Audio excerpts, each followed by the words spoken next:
Welcome back to One on One, New York's longest running sports call-in show. I'm Kelly Bright alongside two of not only my best friends, former teammates, but also two very successful female sports journalists. Gigi Speer, Kelly Bright here. We're still here at Fordham, but Maria Trivelpiece is a Fordham University alum from FUV and also Fordham softball, which all three of us played. So Maria, it's so exciting for us to have you on the show. And it's so cool for us to be interviewing someone who was literally in our shoes just a few years ago. I am so excited to be here, especially because it's with you guys, two of my favorites, and I can't wait to chat a little bit today, especially on one-on-one. Ria, we're so happy you're here. I can't believe you've been gone for as long as you've been gone. And if you could think back, what was your favorite WFUV memory in particular? Because I know you have a lot of Fordham softball memories to sift through. Yeah, so I feel like, first of all, I'm not that old. I would like to just note that the freshmen who were there when I was a senior are still in school, and COVID is going to make me feel younger because there will still be people that I played with in college. I'm not aged out yet, but my favorite FUV memory, I remember being a freshman actually, and I was just like kind of learning the ropes of like how everything worked. I mean, you like you're paying your dues, you're learning like the different ins and outs of it, and I had to work the NFL draft, and it was like the coolest experience for me because I was like at the station till like really late hours, just doing like odd ends and jobs, like calling different people to like maybe get a comment here or there. And I just remember like having no idea what I was doing, but being surrounded by so many incredible like upperclassmen who would just like help me. And then like also at the same time, like give me the jobs that like they didn't want to do. But I think that was like my first time where I was just like so locked into something for so long. And I was like, oh wait, like this is awesome. And like I just remember being hooked from that moment on. Of like working in sports. So I think FUV memory, that's one that definitely sticks out to me. And you talk about working in sports. You also were playing sports when you were in FUV. How was that like balancing being a student athlete and also covering other student athletes and professional athletes? Well, I have to say, I think you and Gigi do a lot better job of it than I did while I was in school. So I say this all the time. I wish I like would have done even more. Because there's just so much opportunity like within WFUV, especially like being at Fordham. I think it was like the most formative years of my life, like most formative 4 years of my life. But yeah, like it was just awesome to see like seeing like covering professional athletes. I think was really cool. I got to do a lot with the Islanders, and just like, you know, coming back on the subway at like midnight was crazy, but also a lot of fun. And I think like being a student athlete has helped me. It helped me then, but helps me even more now because that's primarily who I work with. And I think just like having that relatability to be able to talk to student athletes, talk to professional athletes, like there's all this common ground. Just even like I was working a football event like a week ago, just like talking with some of the student athletes who are going to college, and like some of them who are like with football, a lot of them graduate high school early, and like just talking to them like, how are you adjusting to school, like how's it going? And I think that like having that knowledge of what it's like to be like a freshman student athlete helped me get better answers and like better questions from these athletes, because they're like, oh wait, like you get it. So I think like that's one thing that really helped me, and it also taught me how to balance my time and how to connect with people. Yeah, I love because you do connect with people so well. And I love your interviews too for that, because they're so personable and relatable. And you actually are really curious in your questions. And like you always are. And even when you ask Kelly and I questions about our lives, like you've been through this, you already know, but you are so open to learning. And I have a theory that this is where the psychology, you were a double major, this might come in. So I want you to talk about that a little bit. If you use any tools that you learn in psychology class at all in interviewing people or in everyday life. Oh my gosh, 100%. So I think like I call it my mid-college crisis because I didn't add psychology to like halfway through school. And I think it was just because like people don't really like talk about like the mental, like especially now it's being talked about more and more, like every year. I think it gets like even more so. And I think, I mean, I did graduate 3 years ago. And I think like when I was a freshman and sophomore, it still wasn't talked about a lot. So I think that prompted me to like take psychology, and then actually getting into like the different classes and learning how to listen, which is like really hard for me because like you both know I talk a lot. So like learning how to listen and learning how to empathize with people has been so key in what I do, because a lot of the times, a lot of the stories I'm telling, like some of them are great. Some of them are like, this person did this really fun internship, or this person, you know, like created their own clothing brand. Like that's all like happy, fun stuff, right? But like I did a story on a student athlete who lost her mom. So you really have to know like how to ask questions so that they feel comfortable telling you like really important things. And also like you don't want them to shut down, and you don't want them to feel any worse about something that was already very hard for them. So I think like psychology taught me how to do that. Like I worked at the counseling center at Fordham my senior year, and just like learning how to talk to people and learning how to empathize with people, I think is so crucial, because one of the biggest critiques of media in general is that like we're the cold-hearted person like sticking a microphone in your face. And I never, ever, ever hope I'm one of those people, because like I think at the end of the day, your job is the liaison to tell the stories of others. And you do that by listening, empathizing, not by trying to get the best scoop. Maria, I feel like that quality comes across so clearly in your reporting, like that human aspect. And I think, I'm guessing besides the psychology factor, I think the fact that you were an athlete and you see other athletes as more than just that identity, and as people who are deeper than just a name on a roster. I think we see that in your reporting. And we talked about how psychology impacted you. We've talked about how softball impacted you, but I was wondering if there are any mentors you've had along the way. I know for us, like we always come to you with a bunch of questions, and of course we each have our own respective mentors, but are there any people who have really stood out to you, and what is some of the advice they gave you in your journey? Yeah. I mean, I feel like I've had so many mentors.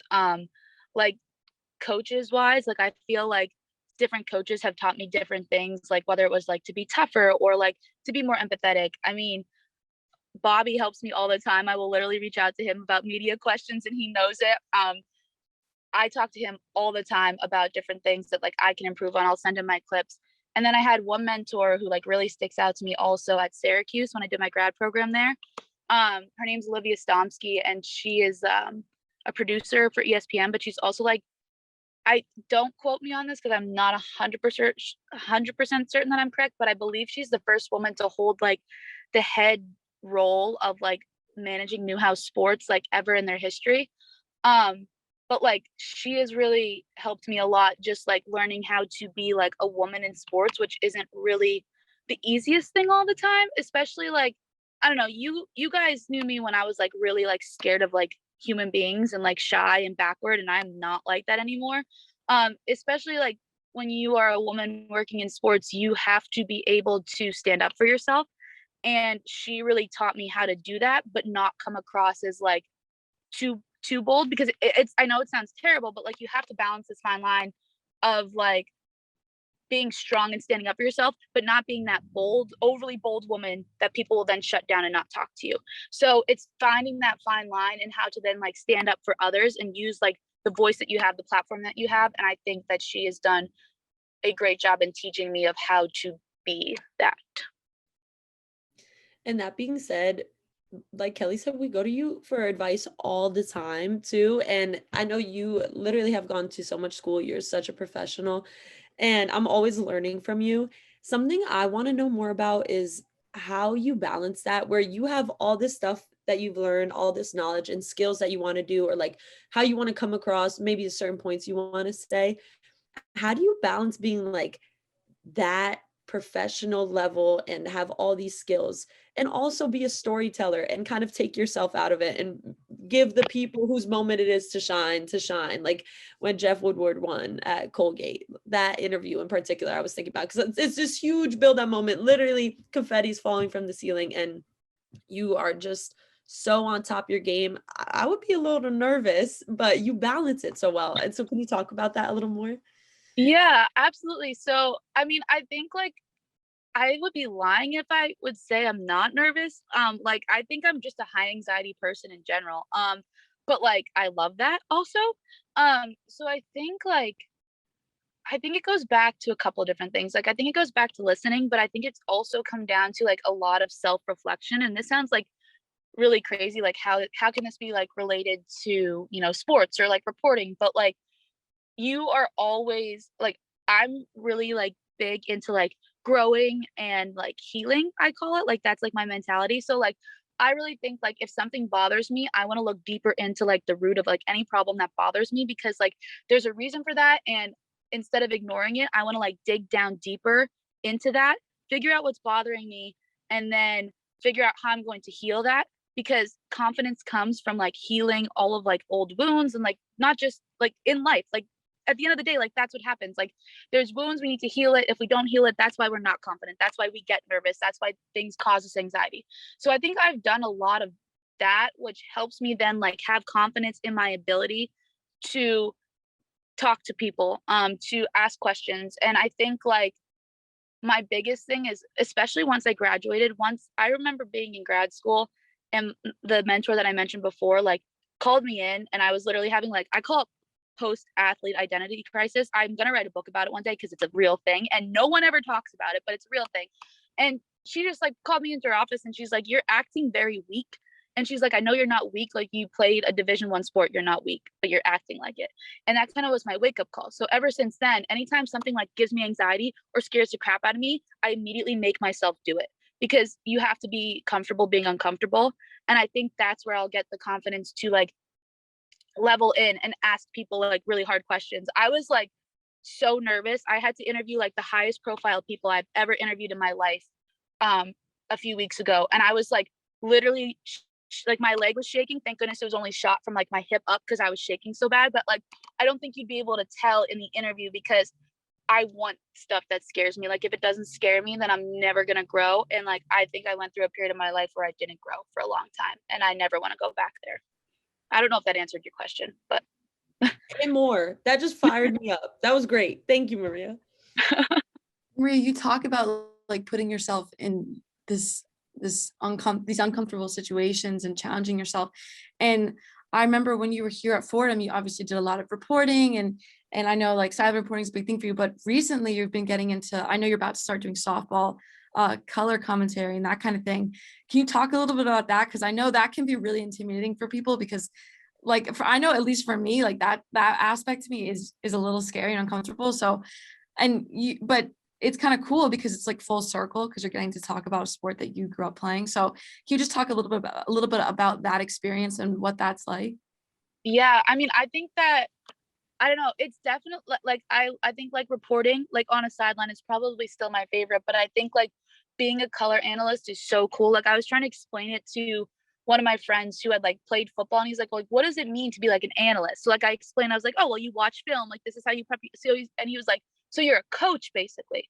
And like when he said that to me, I was like, oh wait, like yeah, it's cool, because you kind of are like, you're looking at like the strengths and weaknesses of both teams, like you're understanding like who their best player is. And like I'm not gonna lie, like I get like this excitement of prepping for that, because it's just like I'll get like I used to like sit in some of my classes on my laptop and be like looking up stats of like random people, and like it's literally just something that I used to do like for fun, and now I get like paid to do it. So I think that like it's a little scary, and I would be lying if I said I wasn't nervous, because I'm like, well, maybe that's like not the right agreed upon thing. But like that they want your perspective as a former athlete, and I think like it's so cool. So I think even though it's scary, like I think it's so much fun because the preparation for it is so fun. The Trivelpiece family with the softball knowledge runs really deep, by the way, too. I just have to say, I know you are coming from a dad who's just a great coach and great father too. So that must help a lot. Maria, I feel like we could talk forever. Is there anything you want to say in closing? Maybe this might not be the last question, but also maybe this is just going to people at WFUV. Maybe it's being listened on the radio. What would you want to say to people who are out there chasing your dreams? I think that not enough people chase their dreams. And I think like people are so stinking realistic that it like makes me want to throw up, and we just need to stop that. I think about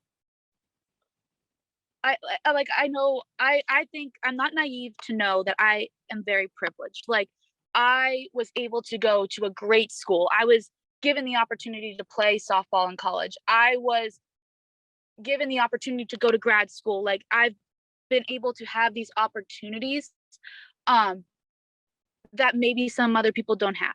And so I'm not naive to be like, just work harder because some people don't have those chances, right? Um, but there's like this Bible verse that I like literally live by. And fun fact, it's actually in the calf at Fordham. Like when you look up, it's like when you walk into the calf. And it says, I might be saying it a little bit wrong, but it's like, to of those whom much is given, much is expected. So I think that like we're all given different opportunities, and for us to simply like lay down and do like the realistic thing or the little bit easier thing because that's what like society tells us to do, I just think that's ridiculous. So I think that like if you have a dream, it was put in like your soul, your heart, your mind, like whatever you believe in for a reason. And I think if you act on it, it's a disservice to you and the people that you could have helped along the way. So I would say try it, and you're gonna fall flat on your face and things are gonna be really hard and you're gonna like cry a lot, but like it'll be so worth it in the end. Well, Maria, you keep chasing your dreams because you make all of us at Fordham softball at FUV so proud. I know Gigi and I especially, we look up to you so much, and it's really cool to see someone having success, putting the work in and seeing those results, especially someone who was just in our shoes. And I know we talked about this literally just a few weeks ago, that how you're becoming a mentor now and how you're giving back to women in sports. And the last question I wanted to ask was about that. I guess just about the landscape of women in sports in general. This entire one-on-one today is very focused on women in the industry. And Gigi, I know working with the WNBA, that kind of thing. Like, yeah, I knew you were repping it. I knew you had the shirt on, but Maria, I wanted to just ask you, like, I guess what your thoughts are on the state of women in sports, and I guess if you have any like positive hopes for it in the future. I think there's nothing but positive hope for it in the future. If we had an hour and a half, I could get into all the things that need to be fixed, but we don't. But I think I'm like very optimistic about like where it is going. And I think that like people care, and like you're seeing that people care. And I think it's like awesome that women are now having the like they're feeling empowered enough to say something. And I think it's also really important that like men are also stepping in to say something, because for so long like they didn't either. And I think that this isn't a battle that it's only won by women, that you need like other support as well. So I think that like if we can keep pushing and if we can keep like balancing that fine line and just like, I don't know, I think I'm a little too confrontational with it. Like I think I need to figure out how to like dial it back. Like I just remember and maybe it's always been in me, because like I remember like I was so mad, like I wanted to play football when I was younger and my parents wouldn't let me, and I was really upset about it. So I think I've always just like wanted to do like everything like that the boys did. And I think that like we're trending in a way where women are getting more opportunities. Like the fact that I can work in sports still is like amazing. And I think it's very important to be grateful for that, because there are so many women before me who didn't even have the opportunity to play a sport. So it's being grateful for how far we've come, but also knowing where we still need to go. Ooh, that was beautiful. What a way to close it. I can't believe that was only 20 minutes. I know we could talk forever. So thank you so much for being with us, especially from the car. Yes, thank you guys so much for having me. I could talk for hours with you guys too. I mean, if I wasn't in the car on my way to Syracuse, I would definitely talk for longer. Well, Maria, thank you so much. Make sure you go check her out on all social medias, including TikTok. I know you're running the Patriot League TikTok and you've been killing that. So that's Maria Trivelpiece. For Gigi Speer, I'm Kelly Bright. One-on-one. We'll be right back after this.